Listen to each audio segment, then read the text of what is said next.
Hello students. अगर आप D triple S P P G T या टी जी टी हिंदी के लिए तैयारी कर रहे हैं या फिर आप नेट या जे आर एफ की तैयारी कर रहे हैं तो उस केस में ये वीडियो आपके लिए बहुत काम के साबित होंगे। आज के इस वीडियो में मैं आपको एकांकी की छोटी छोटी ट्रिक्स बताऊंगी जिससे आपको बहुत ही जल्दी वीडियो देखते देखते ही आपको एकांकी लर्न हो जाएगी। क्योंकि हिंदी में बहुत सारी रचनाएं होती हैं जिनको याद करना वैसे तो काफ़ी टफ हो जाता है और एक बार याद करने के बाद भी वो इस तरह से इंटरमिक्स हो जाती है ना कि बाद में पेपर के टाइम पे हमें याद ही नहीं आता कि कौन सी रचना किस रचनाकार की थी। तो लेकिन अगर आप इस तरीके से याद करेंगे तो आप देखना कि आपको हमेशा के लिए ये याद रहेंगी। तो सबसे पहले मैं आपको बताती हूँ कि हिंदी की जो प्रथम एकांकी है वो कौन सी है। दोस्तों, इससे पहले ये जान लेते हैं कि एकांकी होता क्या है। एकांकी एक लघु नाटक होता है, एक ऐसा नाटक जिसका केवल एक ही अंक होता है, यानी जिसमें एक ही भाग होता है। ये किसी विशिष्ट जीवन घटना या किसी विशेष समस्या को लेकर मतलब या फिर किसी पात्र की जो आंतरिक संघर्ष है यानी उसके लाइफ का जो स्ट्रगल है उसको दर्शाने के लिए नाटक रचा जाता है। इसकी अवधि ना लगभग 20 से 40 मिनट की होती है। तो दोस्तों, सर्वसम्मति से डॉक्टर राम कुमार वर्मा को हिंदी एकांकी का जनक माना गया है।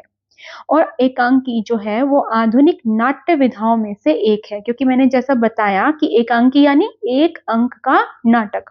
तो दोस्तों, वैसे तो देखो आप, डॉक्टर राम कुमार वर्मा को एकांकी का जनक माना गया है, लेकिन इनकी एकांकी हिंदी की प्रथम एकांकी नहीं है। जी हाँ, यहाँ आपको विशेष ध्यान रखना है। जयशंकर प्रसाद जी द्वारा रचित एक घूंट, जिसकी रचना 1930 में हुई है, उसे सर्वसम्मति के साथ हिंदी की प्रथम एकांकी माना गया है। डॉक्टर नगेंद्र, सोमनाथ गुप्त और अज्ञे जी द्वारा भी इसे हिंदी की प्रथम एकांकी बोला गया है। जबकि रामनाथ सुमन जी द्वारा राम कुमार वर्मा की बादल की मृत्यु को पहली एकांकी माना गया है। जबकि डॉक्टर सत्येंद्र मानते हैं भारतेंदु हरिश्चंद्र जी द्वारा रचित अंधेर नगरी को हिंदी की प्रथम एकांकी। तो ये चीजें भी आपको जरूर ध्यान रखनी है। हो सकता है आपके एग्जाम में इसी तरह का कोई प्रश्न आपको देखने को मिले। हर एक लाइन यहाँ पर बहुत ज्यादा इंपॉर्टेंट है। तो चलिए अब मैं आपको ट्रिक समझाती हूँ।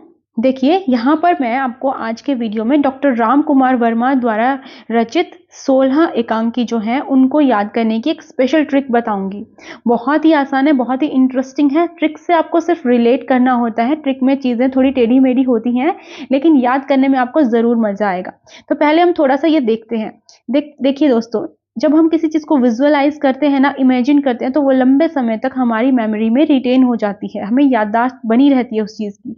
तो देखिए, एक आप पर्सन को देख रहे हैं, इसने खूब अच्छा सा चश्मा पहना हुआ है और एक रेशमी सी टाई लगाई हुई है और ये अपने विचारों में कुछ सोच रहा है। ये सोच रहा है कि मैं ना अपने बचपन के दोस्तों के साथ मिलूंगा। एक महोत्सव हो रहा है, बहुत बड़ा महोत्सव, उसमें मुझे मेरे बचपन के दोस्त मिलेंगे। तो ये 4 लड़कियां आप देख रहे हैं, ये इसकी कुछ फ्रेंड्स हैं बचपन की, जिनके साथ ये मिलने वाला है। और इसी तरह से देखो, ये किस महोत्सव में जा रहा है, ये कौमुदी महोत्सव नाम का एक महोत्सव होने वाला है, वहां पर ये जाएगा। और ये देखिए, यहाँ पर कुछ दीपक से रिलेटेड कुछ ऐसी चीज होने वाली है जिसमें दीपक का ये दान देंगे, यानी दीप दान ये करने वाले हैं। वहां इसे अपना एक और दोस्त भी मिलेगा। और साथ ही यहाँ पर देखो बापूजी खड़े हैं। ये बापूजी बार बार कहेंगे कि जल्दी करो, इसके बाद हमें कहीं और जाना है। तो देखिए, उसके बाद इन्हें जाना है एक इंद्रधनुष को देखने के लिए, जो कि पास के ही एक गांव में बन रहा है।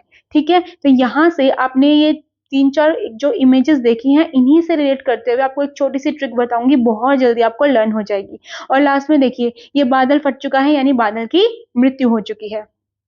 तो चलिए हम अपनी ट्रिक पे आते हैं और देखना आपको इतनी जल्दी ये सारी एकांकें लर्न हो जाएंगी। देखिए, आंखों पर चश्मा लगाकर, गले में रेशमी टाई पहनकर, अपने रूप रंग को सजाकर राम कुमार वर्मा अपने बचपन के साथियों जैसे कि चारुमित्रा, विभूति, ध्रुव तारिका और रश्मि से मिलने कौमुदी महोत्सव गए।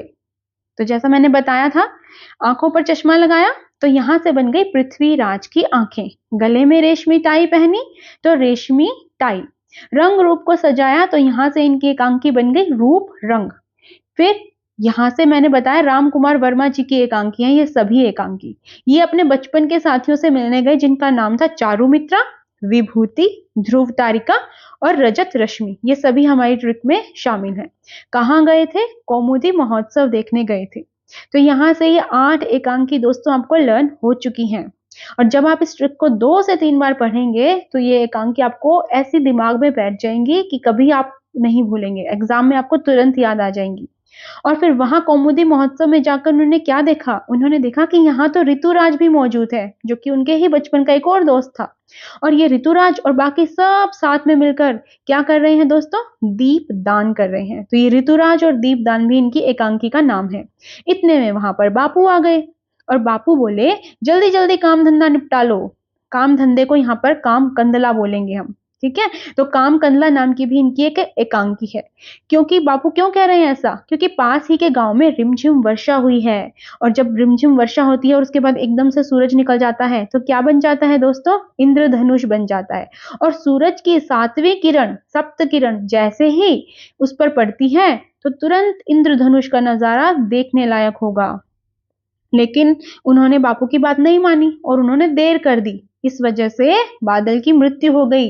बादल कह रहा है, मैं नहीं बरसूंगा, मैं रिमझिम बारिश नहीं लाऊंगा, ना मैं तुम्हें इंद्रधनुष दिखाऊंगा, क्योंकि जो देखने लायक चीज थी उसमें तुमने इतनी देर कर दी, इतना डिले कर दिया, तो अब मैं नहीं दिखाऊंगा कुछ भी। तो यहाँ से बादल की मृत्यु हो गई।